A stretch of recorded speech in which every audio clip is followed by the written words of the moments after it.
let's have some fun and talk mobility. Okay, who ate some fresh produce for breakfast this morning? Dinner last night, maybe? Yeah.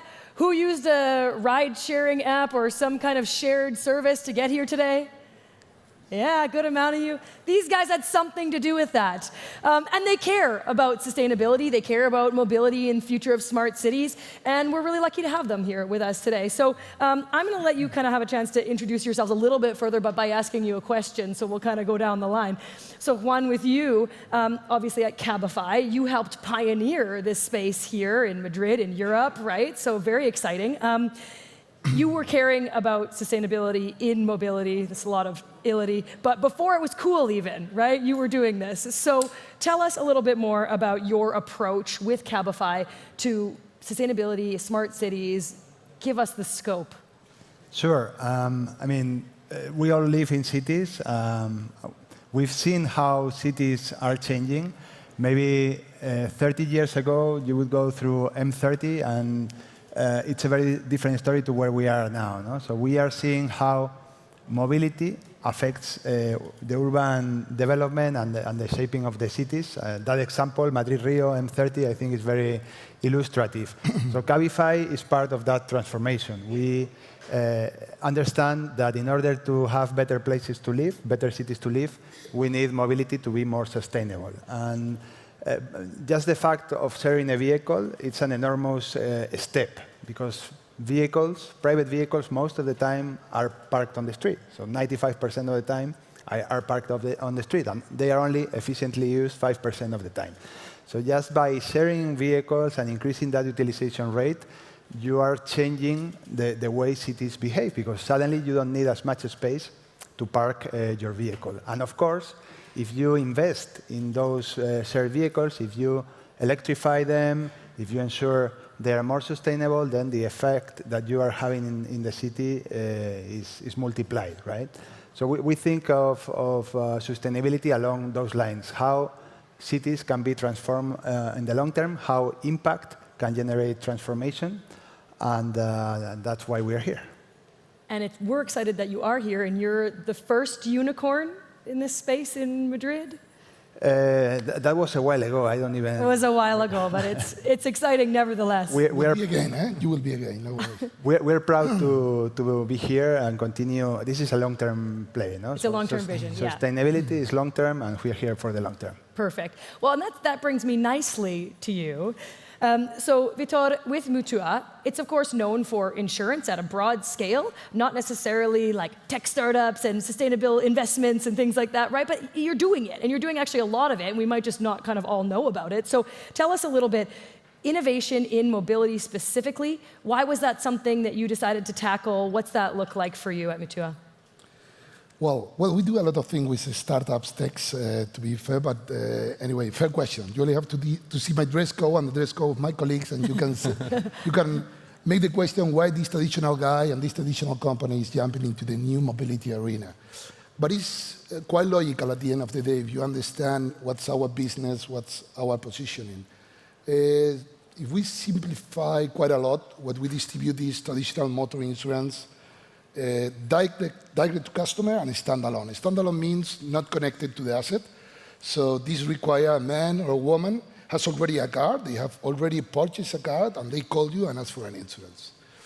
The way we are consuming mobility is changing. Juan Antonio put many examples on the table. It's changing very quick nowadays, especially in Madrid, where we have 50% market share. So the call to action is quite clear. Families, we are seeing that more and more they are renouncing to the second vehicle at home. They are delaying a lot the purchasing of the first vehicle. And a lot of people even will never purchase a car. So nowadays, people are expecting new value proposition, more hyper-convenient, the new world where you put a lot of pieces together, connect product and services, and really cover end-to-end the primary need that at the end of the day is move from A to B. If we really want to be relevant for the future in the relationship with the customer and keep and preserve that direct relationship with the customer, there is only one way. We have to jump beyond insurance, because insurance in this super fancy, full experience value proposition is not the most or the sexiest element of the equation. So probably we have to put or be part of the full value proposition. And that's the main reason we jump into this world. And for us, it's very relevant because as we are connected to any type of client, we really have to bet for the full map of mobility. That's the reason we are doing many things in the different services to access mobility, but also in the different transversal businesses that support mobility business lines.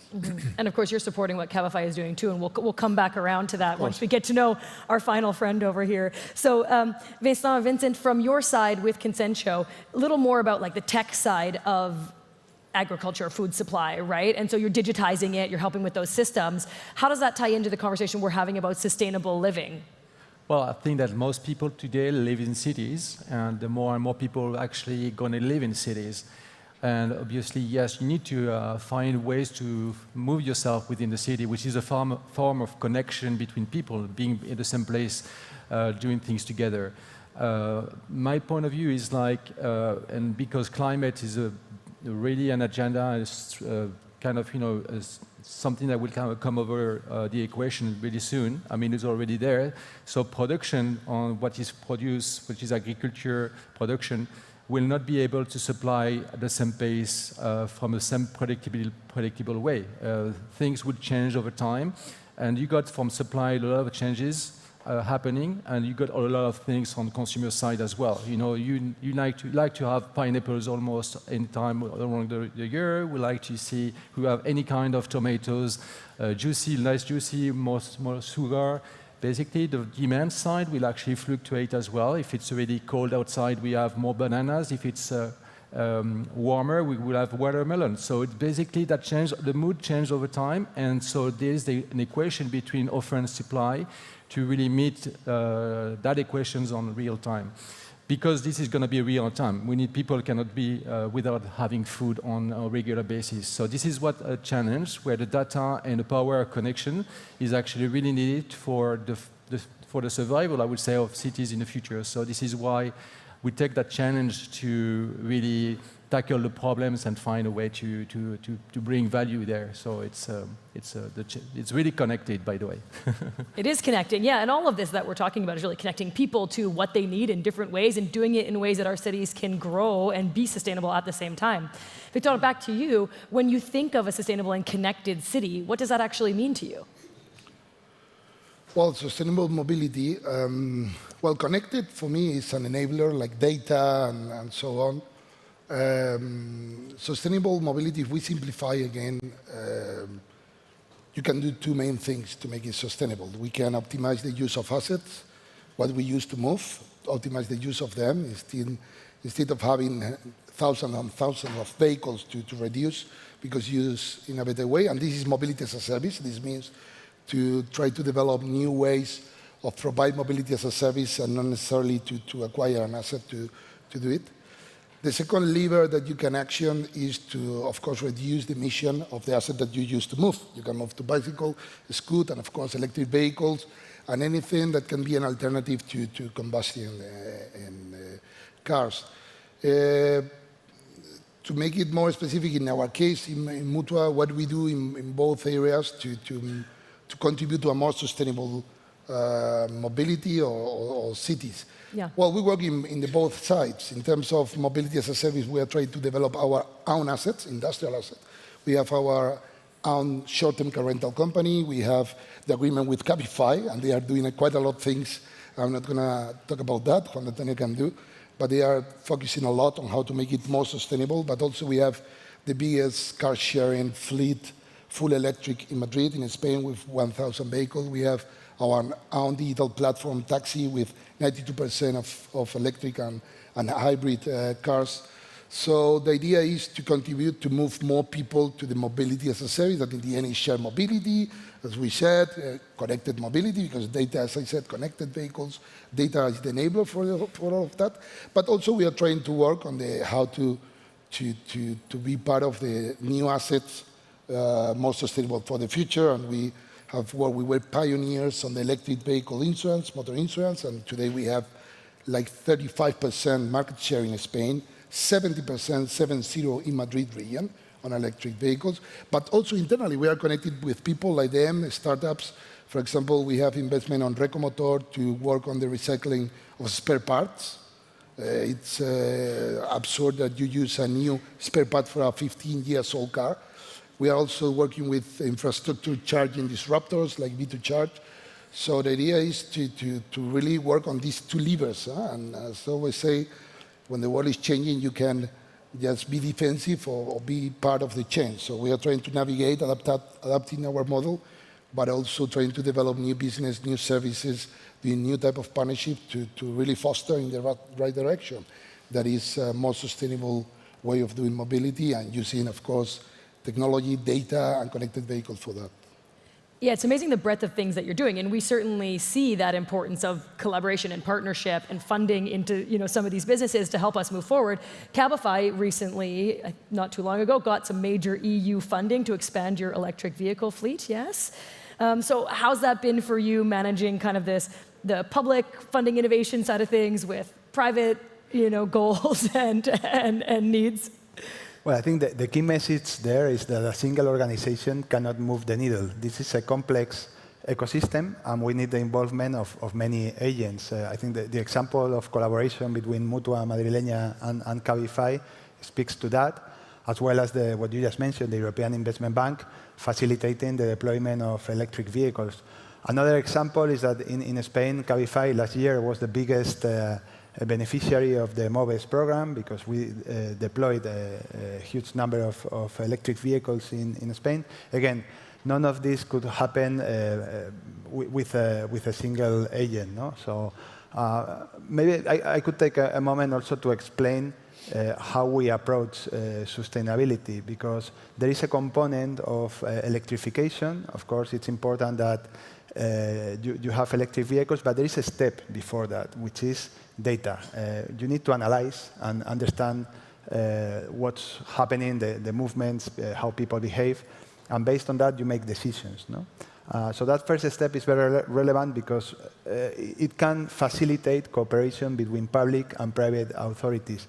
When you think about the future, we all, and you ask, for instance, ChatGPT, hey, draw a picture of how an European city would look like in 2050, probably the picture you get, we all agree that that's where we want to end up, no? Because if you ask the opposite question, how does it look when you are thinking about a terrible European city 2050, you don't want to, everyone agrees that you don't want to be there. The key question is, how do we get to that common goal that we are looking for? And when you make decisions based on data, it's easier to agree, rather than based decisions based on assumptions. No? Because we are living in cities, and we've been born in cities where we take for granted things that maybe are not necessarily optimal. No? So data helps us walk in that direction. In our case, data helps us measure how much our vehicles emit in different countries, and then, of course, we can work to reduce it. In Spain, we increased the number of kilometers with electric vehicles 200% year on year. In Latin America, 60%. Another data that helps us understand that transition: in a vehicle in Cabify, for every kilometer that it moves, emits half of the average fleet in Spain. The average vehicle is typically 13 years old, so the technology is not that proven. No? So data, I think, is key to articulate those partnerships. And of course, thanks to that data, we can say that we compensate everything that we emit, because we can measure every vehicle, what engine it has, how many kilometers it does, and it allows us to make steps towards sustainability, and again, to articulate agreements between organizations to push forward to that common goal. Yeah, you need to have that clear picture. Vincent, I know that you care a lot about making data-driven decisions, so I'm sure you'll add to this. Yeah, for sure, data is key for that, but I mean, we shouldn't actually forget that sustainability doesn't mean really necessarily electric car or less emission car, because that's the car by itself is actually already a source of contamination. However, the way we use the car is actually not efficient, because 1.3, 1.7, I don't remember exactly the fill-up rate per car when they have 4 seats or 5 seats. Basically, we're not using the resources the way we should. And back to my previous project, where my mission was actually to fill up empty cars. I think that public-private coordination is essential, is key there, because you probably need to find and change the culture of how to use a car. A car is really useless in a certain point of view, from how the time we spend using a private car and versus the cost of that car. It's really probably the less profitable investment that you do, that we're all doing. And this is why Cabify solutions or car sharing solutions, electric or not, are actually, for me, much better way of using the car. And the public space, which is really at risk here, because we're going to be more and more. So I think data is key to actually foresee and educate people to actually take a right decision. Because if you know what to do, what to use where, when you need to do so, when you need to go somewhere, that information is not necessarily available right now today. How are you using it? Oh, did you want to? No, I just wanted to build on it. Thinking about data, 200 vehicles parked in a row, that's 2 kilometers. And it's only 200 vehicles, so if, you can see how much space they occupy. No? And a shared vehicle, it goes from the 5% of a private vehicle usage to 60% of usage. So it is parked almost never. No? So that space you free in the city for other uses, such as parks or whatever the mayor decides. No? And in the case of Cabify, for instance, if you take one person on board, it's going to be it should be more expensive than if you actually take 2 persons or 3 persons. There should be incentive in certain way to maximize the utilizations of transportation based on the space you use.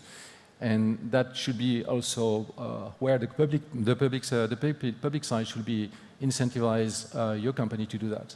Totally, and there is again with data there is a line that crosses, because if you have to go too far away to pick up the second customer, then it's inefficient. No? So there is a specific use case that is very efficient, which is where people go to the same place or start from the same place, and that's typically corporates. Corporates that have their offices outside, people leave the office at the same time, so it's very efficient to carpool, or either using their own vehicles or ride-sharing vehicles. No? Yep. We started this conversation too by talking about kind of the investment that you received, right? And then we got into data. But I want to know from your side too, Vincent, how do you see the public-private kind of investment landscape affecting the work that you're doing? Well, in my case, because we're talking about agriculture, I would say that it's very far away from city centers, decision, politics, and public funding. So even if we want to actually do, because we like to spread a bit the financing and innovations and foster digitalization everywhere in Spain, is not the case, really. I mean, basically, if farmer wants to actually protest, they will actually cut a highway, and the damage is really far away from Castellana. But if you actually try to change the regulations of transportations in Spain, in Madrid, then Castellana will be blocked, and that's going to be a big issue politically speaking. So authorities will actually try not to change many things in regulation on mobility, but on farmer side, they can change things, and even if they're manifestation, basically it doesn't really matter, because it's very far away from the cities. What I'm saying here is it's really hard to find a way to use public funding for agriculture space, and especially for startups. Yeah. Well, and with you, with Mutua, the work that you're doing, even like let's take the exact example with Cabify, you are investing money and time and resources into those kind of partnerships and supporting that. What does that look like in practice for you? You mean partnership with public sector? Yeah, let's talk about the partnership specifically. Yeah, why are those partnerships like? Well, we talked about why you do them, but what makes it work in practice? Like, is it part of the strategy to help support startups as well as bigger investments? What's it looking like for you in practice?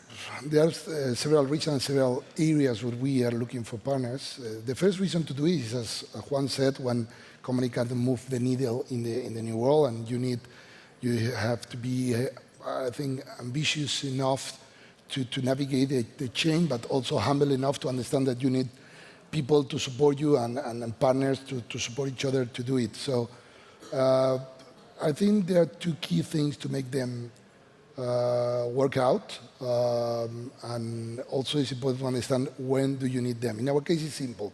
We need them mainly to put our insurance product in the right place to be sold in a new world more convenient when the insurance is only a part of a more holistic value proposition, but that's one side. We have partnership with big monsters like the first retailer in Spain, El Corte Inglés, the first bank.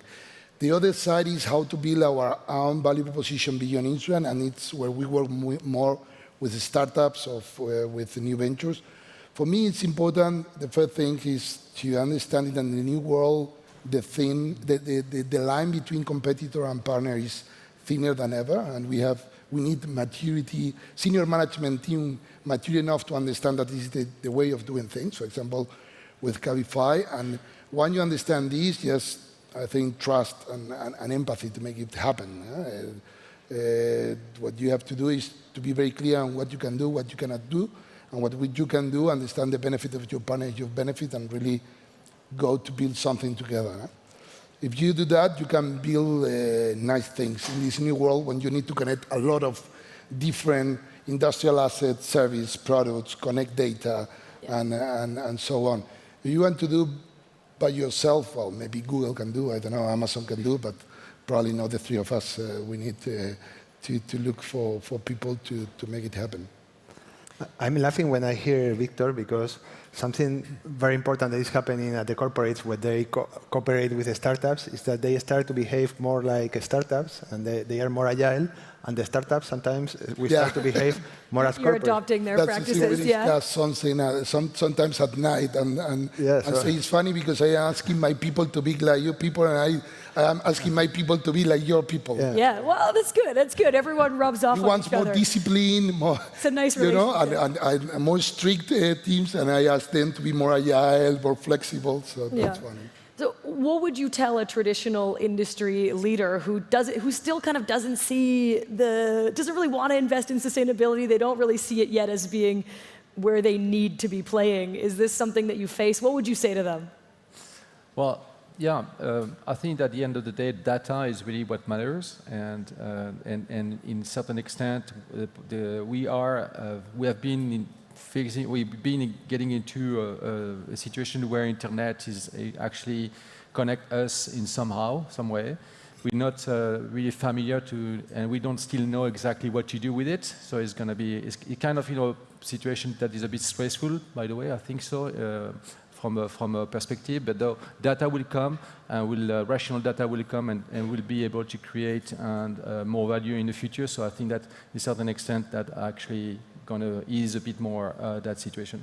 It'll start to prove itself. Okay, for each of you, as we're getting to the end here, tell me, what's the next challenge that you're personally excited to solve? Maybe it's something that helps you get out of bed in the morning that's going to help the world around this topic. You want to start? Well, along this line, trying to pull together the ecosystem, we are pushing a project called Moving Together to Move the World, Movernos Juntos para Mover el Mundo, where we try to give visibility to all the sustainability efforts by other companies. So we are very looking forward for that to be a success, because companies need to understand that sustainability is a must. You cannot exist if you need financial sustainability first, and then other types of sustainability for your business to evolve. So that's very exciting for us. That also answers that last question, too, in terms of what to tell people if they're not believing in it just yet. You hit the nail on the head. How about you? So, challenge. Well, in a big corporate, you can imagine that corporates are many. But if we think about mobility, probably, personally, I'm very curious on how this autonomous mobility is moving on in the next few years. We are seeing in the last few years that they accelerated a little bit. In Japan, they started with Waymo, but the Chinese are really moving well. I have a new voice. In China, it's amazing. It's moving quicker than I expected. I'm really curious how we adopt this in Europe and how we can do as Mutua here in Madrid, that probably could be the first city in Europe, why not, to do these kind of things. And I hope Mutua is behind that. And when you analyze deeply, the business case is unbeatable. And probably Cabify will be there, but with autonomous vehicle. Voltio will be there, but with autonomous vehicle. So I'm very curious about how this will move, how this will be adopted in Europe, and how we can play a role on this. That probably is the next step that will really change everything on cities and mobility. Probably no more cars on the street occupying 2 kilometers. Not 200 because kilometers. cars moving around the city continuously, optimizing the use of them. And a challenge for you. What's the next exciting thing for you? Well, I think that we get to the maturity point at Consentio where we should actually leverage the data that we're gathering in order to help and collaborate more with other startups that are actually generating data from the other side, other sides. So basically, that we could transform that into bringing more value. And so there is plenty of startups and doing things, and even also corporations doing things. So I think that at a certain point of time, collaboration will be one next step that we like to get in. Certainly, I hear a lot of opportunity all here. So thank you so much, Juan, Victor, Vincent, for being here today. It's all the time we have. Thank you, Margot.